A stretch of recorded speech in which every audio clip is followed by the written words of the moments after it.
After approaching the planet, they had to go underwater because Obi-Wan is on a mission at the underwater city Ota Gunga. After an underwater adventure escaping from giant menacing creatures, they finally reached the city. In time, Anakin was able to hear Qui-Gon's guidance through the Force. He approached Ota Gunga in a busy street. 3PO was able to guide Anakin since he travels to a lot of places with water. Naboo was one of them. They entered the bar and Anakin sat on the cubicle, while R2 went to get some food for Anakin. He was dirty and exhausted from the journey. Anakin was challenged by a gangster in the cantina. 3PO stands up and tried to make him go away.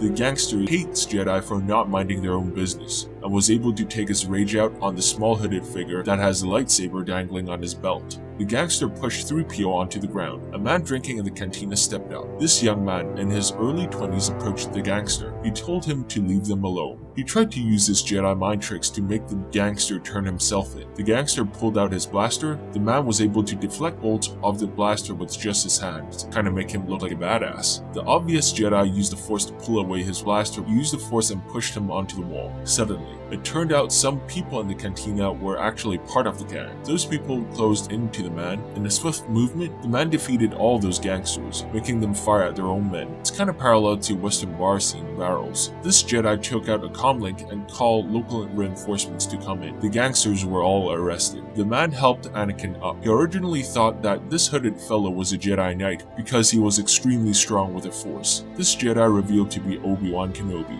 In a way, it kind of mirrored the cantina scene from the first Star Wars movie and showed what he is like in his prime. It also limits the use of a lightsaber, so whenever there's a real threat, they use it. In addition, it makes a lightsaber seem more precious and valuable because of its rarity. When Anakin lowers his hood, Obi-Wan was surprised to see such a young boy so strong with the Force. Anakin introduced himself to Obi-Wan and told him that he was sent by Qui-Gon. Anakin turns Qui-Gon's lightsaber over to Obi-Wan and explained what happened to Qui-Gon. Obi-Wan watched the message while Anakin fixes 3PO's arm, which parallels the scene to A New Hope, when Princess Leia's message was played.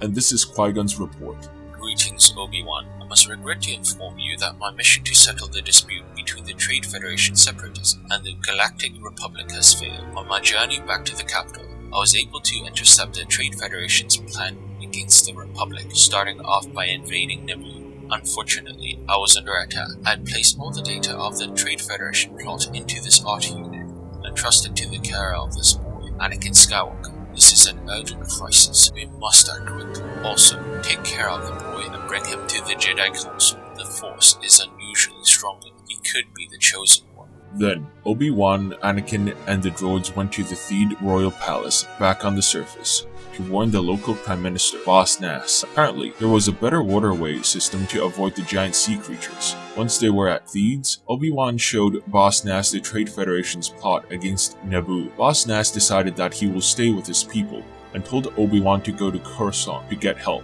because we have no army. Our security volunteers will be no match against the battle-hardened Federation army. Boss Nass decided to send his protege, a Naboo representative and current queen, Padme Amidala, to inform the Senate about the crisis. Since Ambassador Jedi Knight Qui-Gon is no longer with them, it is hard to sway the Senate. Boss Nass stated his people will be defended by the local militia. He also offered them a transport. Obi-Wan decided in order to make sure the droids believe they have the upper hand, they must use a local transport and travel as local refugees. Padme brought them to a local spaceport, and there they met a pilot called Jar Jar Binks. The Padme's and Anakin's chemistry is extremely ginger. Padme is sarcastic and makes fun of Anakin most of the time. Anakin usually replied with backhanded compliments. In time, the two learned their differences and started to like each other. Anakin actually asked why Padme's title is a queen, and why isn't she ruling Naboo? Padme was so irritated by his ignorance that she ignored him. Obi-Wan explained that she has royal blood, but the royal family is only a figurehead, not actual rulers.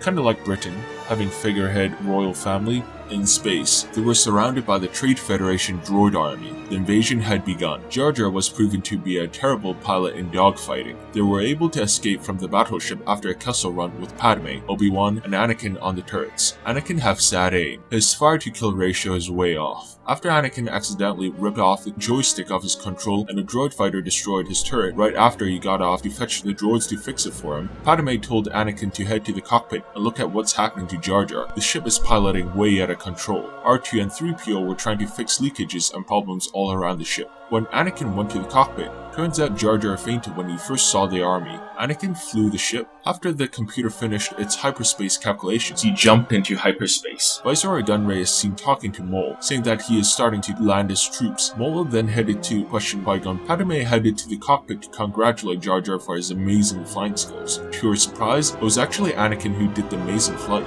He finally acknowledged that Anakin is useful, unlike what she had thought in mind. She thought that Anakin was going to be an annoying little kid who just tags along. Obi-Wan was meditating in another room. Anakin approached Obi-Wan. He actually liked Anakin and sensed that in the future, their fate will be on a common plane among each other, which will make the scene in A New Hope and the confrontation way more heartbreaking. Anakin was warned that when trained to become a Jedi, he will be tempted by the dark side during his training. Anakin understands it and begs Obi-Wan to teach him more.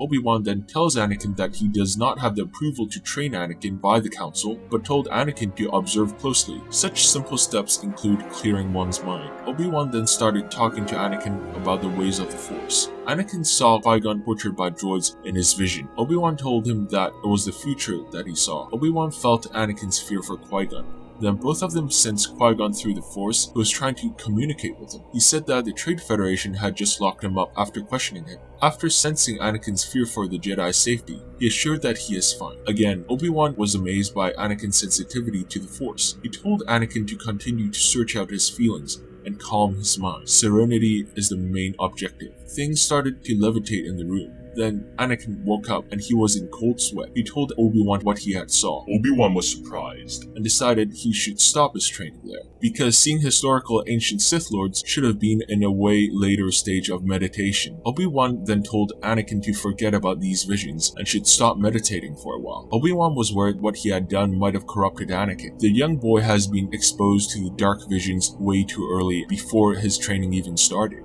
Finally, the ship landed on Coruscant. Obi-Wan takes Anakin to the Jedi Council. R2 was taken by Padme to bring forward to the Senate. Jar Jar collected his reward, left, and was never seen again. Qui-Gon's message was broadcasted to the Senate and the Jedi Council as well. The scene was carefully crafted, so after Padme addresses the Senate, it then cut to the Trade Federation boardroom. They were discussing their diabolical plan. The Trade Federation is separating from the Republic under the leadership of Viceroy Gunray and Darth Maul, who both share a vision of forming a new government that would replace the corrupting Republic. They then capture other star systems that also manufacture battle droids, but are not within Trade Federation control, to join their newly formed Confederacy of Independent Systems. They have to build a new legion because their current population of permitted battle droid army could only be successful in invading one average-sized planet. An advisor asked, what if those systems refuse even with bribery? Gunray just replied coldly, I will peel the flesh off every woman and children until they comply. They wanted to start their conquest off with the planet of Naboo. If successful, most of the trade routes of the Republic would be crippled between the area to the Outer Rim. Also, Naboo is rich with resources. By using Naboo's plasma energy source and mining facilities, it will be fed to the battle droid production.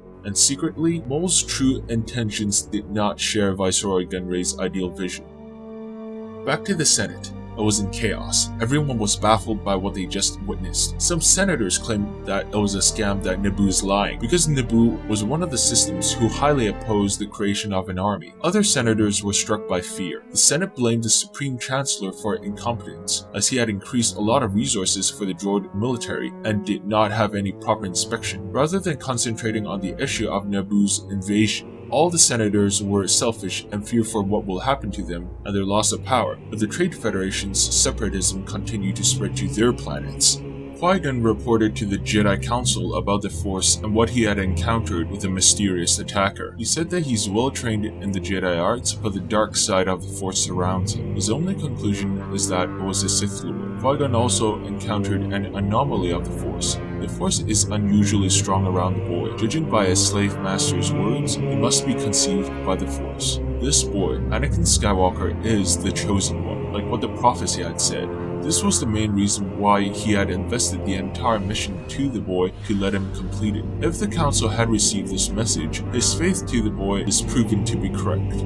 This boy, even though strong with the Force, has a great deal of fear with him because of how he was brought up. Qui-Gon also viewed that this boy is gifted in the Force and felt that he should be trained as a Jedi with proper guidance. He felt that Anakin's future was filled with pain and suffering among him and his peers. To prevent this future from happening, Anakin must be trained. The Council initially believes the attacker should not be a Sith Lord, but just a Force-sensitive being. Some stated that the Sith could have returned. They were currently unable to see the future because the dark side clouded everything. Anakin was waiting at the Jedi Temple Library, and despite Obi-Wan's warning, he continued to meditate because he wanted to ensure that Qui-Gon is safe. The fellow Jedi Padawans in the area were extremely friendly to Anakin. Anakin saw Qui-Gon in danger while dueling. A Jedi Guardian librarian calmed him down and asked what was the matter. He told her what he had witnessed through meditation. She assured that Jedi duels are part of the Jedi training for mind and body. The blades are only set to stun and not destruction. Anakin tried to explain to her that the duel is not a Jedi training, but a real battle between good and evil. The Jedi Guardian explained to him that the Sith Lord's evil versions of the Jedi had been extinct for millennia. She brought him a holocron book to read about the fall of the Sith to assure that they are long gone.